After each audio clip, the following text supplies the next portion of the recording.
and then you ask them if they want to change their mind, Nope. all that by play, and then you take out a marker, which You got one here? yeah. You put it So, okay. and then I tell them to sign their name on it so they won't forget it. I don't want to really call attention to the fact that they might see the card again, so I just say, in case you forget it, we can come back to it. Sign your name. And I make a point that they picked a picture card, sign it on Should the I edge. sign my name on this? So it's easier to read. Yes, please. Okay. Sign your name really big. So, all right, great. And you have them show it around to everyone, blah, blah, blah. Now, one point I should mention is the card case is usually resting on a table, or I've handed this to someone before the effect. So we'll just kind of trade here. Okay. We'll take the card. Beautiful. They replace it in the deck, control it to the top, and any one of the ways you can, double undercut. I use a pass personally because it's over and done. And I say, so they replace it. I say, very good. Now we're going to go back in time for a moment. Now I'm going to pick up the deck from the front end because I got to turn it over for Mercury card fold. And I say, we're going to go back in time for a moment. Now I'm handling the deck very casually. I'm not building this up as something that's going to be really amazing. I'm just building up the impossibility of it, I guess I could say. So I just gesture the deck very casually. And then say, I draw attention, the cards were once in the box. So, wow, thumbs just come out of nowhere. So, the cards were once inside the box. Exactly. So the cards were once inside the box. And I asked them, what were the cards inside? The cards were, it's empty, there's nothing inside. Yeah, well, where were the cards? They were inside. Yeah, so then I pause for a moment, as you saw in the presentation, I say, take a look, see if anything's inside. Now, magicians always think, no way is the card going to be in there. But every about half the time, I'd say, lay people look at you like, no way, my card can't be in there. More than enough misdirection to do the Mercury card fold. Just going to break it down really quickly. Your thumb's going to be way down, way down. That gives you the position. You're going to drag the card back. Again, this is the selection.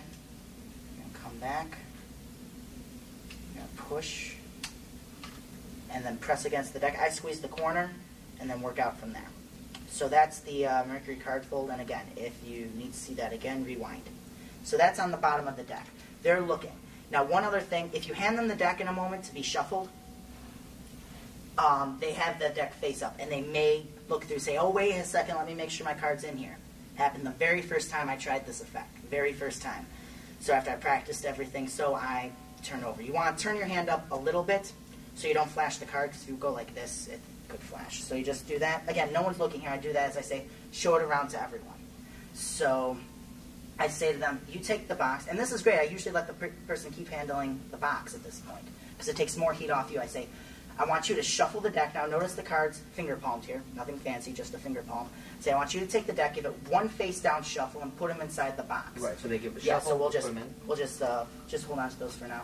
And I'm going to show you the move. As they're doing that, I say, go ahead, give the cards one face down shuffle and put them inside the box. I come over and I act as if I'm just rubbing my hand, like massaging, like I've got a cramp, or I'm stepping back.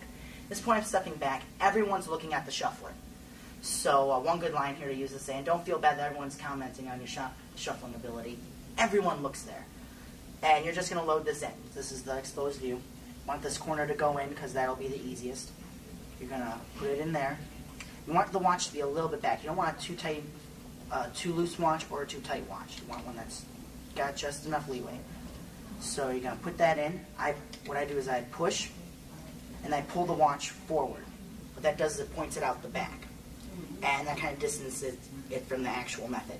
So that's there, and what's great is at this point, I can say to the invisible J, I can just step back and say, go ahead, shuffle the cards, and step back and look. I'm in the most fair position you can be in a card trick. You stepping back, fingers spread, you're not palming anything, they're shuffling the cards. You can't get any more fair in the card effect. They shuffle them, and then I say, place the cards in my hands, they place it there. Place the cards in the hand, and it's great because you say just place them in my hand, and this is perfectly natural. One angle, this angle's fine.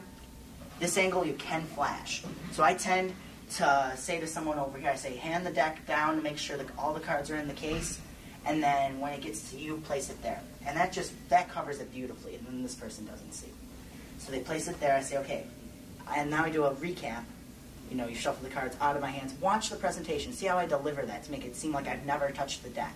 You skip over the middle part. I go from you put the card back in the deck, shuffle the deck, so you skip the part where you did this and the Mercury card fold.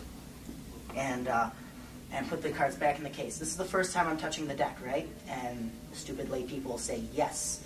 So you take the deck and you start to wave. Now imagine the deck's here, and you're going to start by waving the fingers over it.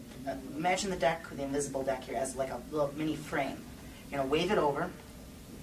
That's fine. And as you continue waving, you're going to keep moving closer. You're going to get there. When you're there, you're going to just start slowing down. Say, oh wait, do you see what's happening? Then you tell them, look at my watch. And again, with the right psychology and the right movement, it looks like that card just appears right there. One final point is I bring the card up to my face. I don't put the deck down. I go like this and say, here, you take it out. To make it seem like they've got to take the card out from under my watch. Hence, psychologically making it even more of an impossible location for it to appear in.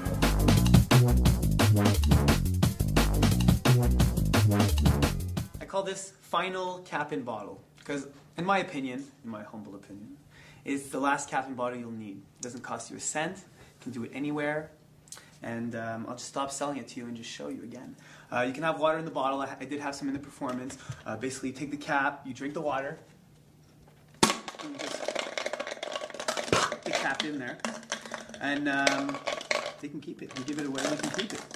So this is the secret. Go get a water bottle right now. You'll be able to do this. Go ahead, pause it. Go get a water bottle. I brought you all kinds of water bottles here to show you that it works with absolutely any kind. And here we go. This works with about 75% of water bottles. The really, really good quality ones, it doesn't work. So basically, what you're going to do is you're going to jam the cap in the bottle beforehand. Sorry. Yeah. So what you do, this is the master grip. Like you're bending a beer cap. Yeah. And this is going to be very deceiving and disappointing for you. I'm sorry. Basically, you bend the cap and you just pop it in the bottle. Now, the cap is bent right now. And it will stay bent like this if you don't do anything about it. There's other versions of cap and bottle where you use a dowel to straighten out the cap, or you do all these sorts of funny things. But I wanted something impromptu that I just need a water bottle and a cap. So here's the move to straighten out the cap. Put your finger in it, like this, and you just really squeeze on the sides. That's it. So you put your finger in the cap, you get the, if it's folded like this, you're going to give a squeeze here, and then your bottle is going to kind of be crooked. Not a problem, it's plastic. You just, and you can literally do this 30 seconds under like the table, or at a picnic, under the picnic table, whatnot, or you can just walk up to someone and borrow their cap and do it. The version you've been seeing today is the magician version. Is the version I only do for magicians and competitions and when friends come over to your house. And basically what it is I use double-sided tape. No. Yes. To actually hold the cap in place behind the label. Comme ça. The cap's actually stuck with double-sided tape. And you just, a little shake and it comes out. Now how you put the double-sided tape in, can you give me the double-sided tape please? How you put it in, it's actually probably in my kit back there, is you take just a little piece and you put it on your finger and you just, thank you, single-sided tape, it'll work. Let's pretend it's double-sided. You take a little piece of tape. You don't want it too big. You don't want it passing the label. And you're gonna put it on your finger inside, and you're just gonna press down, and it sticks behind. You put 2 or 3 little strands inside the bottle. Retention vanished the real tape because it wouldn't stick because it's not double-sided tape. Anyway, so that's the magician version, the kind of the very, very clean version. The one by the way, I never do this for real people. The version I do is the one where you just pop the cap in the bottle, and you're like, hey guys, check it out. There'll always be a little ring here around the bottle, and I hold the bottle horizontally like this, and I'm like, give some meaningless patter about solid through solid, and I pretend to undo it like that. That's what it looks like. Boom. Now you're left clean. There's no tape in there. The cap is straight, and you can give this away to people, and they will seriously keep this.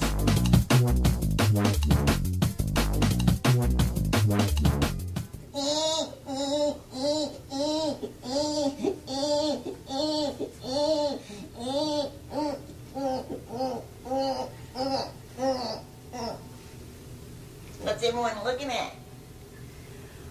This is pretty fresh. This has got a kind of a funky, fresh image, certainly reminiscent of card warp, but takes it in a whole other way and really leads them down a nice visual and psychological garden path. Watch. Nice to have a face card. Nice to have a non-face card. Nice contrast. I love the inline too. You know, cards are actually a lot sturdier than you might think. Perfect. This is a great thing to do with 2 signed cards. I mean, you either give them away, you can still use them as a souvenir, sort of like paper clipped. You know, they're wounded cards. And one is it's also torn restored, of course. Cards are a little sturdier than you think. And while talking about how sturdy the cards are, you bend one in half. And again, this does make it sturdier because it's now twice as thick. It's just an intuitive sense. Bend this in half the lengthwise with the face pointing out. Okay. You say, in fact, if I take this one and put it inside this one, you lay it right in there, halfway in the middle, make sure they get a nice image of this, close it up, bring the hands up like this. Notice that the hands are sort of predicting what later on my hand position will be, okay? So it's here, I close it up, the fingers hold the end, and now I come up high. I come from this position, which is slightly concealed, up to here, and I say, even tearing these now, I got 4 layers of cards, are actually pretty hard to do. And I'm miming a little bit. It's actually quite hard, but I don't quite try all the way. Then I take it out, okay, remove it, put a little tear in the card, just a little tear, open it up, and while commenting that now it's going to actually be a lot easier to tear it, I've done the secret move, okay? And the secret move, it's the kind of thing that flies right by lay people, but magicians immediately sense, okay, something's going on. And all you're doing is this. You're going to push the jack to the right. To help you do this, extend your right thumb, okay? Notice the fingers are here, completely making sure that the sides of that folded card are all covered for the move, okay? When you show it one last time, mirroring from last time, make sure the right thumb is actually a little closer to the center. You'll find it that much easier to slide the card right to the end. The thing you want to avoid is this right hand having to pull back, okay? So if you're here, and this is here, what I actually like to do is as I come up, both hands work together. As it comes up, first the left hand pushes, then the right hand finishes the action. Okay? Now I've got tiny hands. The odds are very good you have bigger hands, and you'll find this even easier to do with very little chance of flashing. So you come up and you push the thumb down, and the effect's done. It looks like exactly like I showed them a moment ago when I went up like this and revealed it, but this time I don't go up. This time I'm here. This is the revealed position. Is the jack or is right there, and I just tear down the middle. Okay, real psh. Now you don't pause, you don't want to give them any reason. You see, because all you've been talking about is they're pretty sturdy, but if I put a little tear in this, now of course I can tear them in half easily. It's a casual, chatty demo. Now when I bring these two together, I'm going to bring this one in sort of behind the other, and just by curling my right fingers, or sort of pushing in with my right hand, just pushing in, I'm going to move the jack, or I'm going to move that exposed card just far enough for my left thumb to finish taking it all the way, okay? So this is my position now. I've got the exposed card, that's in front, okay? And that's hanging off, okay? So it looks, and all that occurred under this action. Look how casual this is. Just torn. I come in and I say, boom. Looks like I've done nothing. But the first little moment of magic's happened. I say, the funny thing is even though I've ripped them, if I put them together now, they'll actually kind of stick together. Then you come over and you pinch here. That. You let this moment register. Look how fair you're being. You grab the thumb and the middle finger of the left hand, showing everything totally fair. Here's your back shot. And now you slowly, and I love the final line about how they're pretty sturdy, but you can tear them. But every now and then you'll come across a card that's amazingly durable. And you slowly pull up. Let that moment register. Those pieces can be examined. The card can be examined. And you've just done a really pretty, really visual, quick, torn restored of a signed card.